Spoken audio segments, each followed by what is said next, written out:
Farðu að sofa sátt. Það er svo ágætis regla að sofna sáttur við Guð og menn.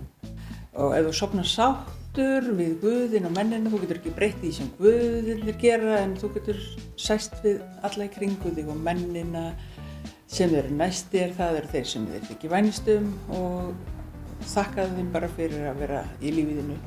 Og líka það að hlakka til næsta dags. Það er svo gott að hlakka til næsta dags.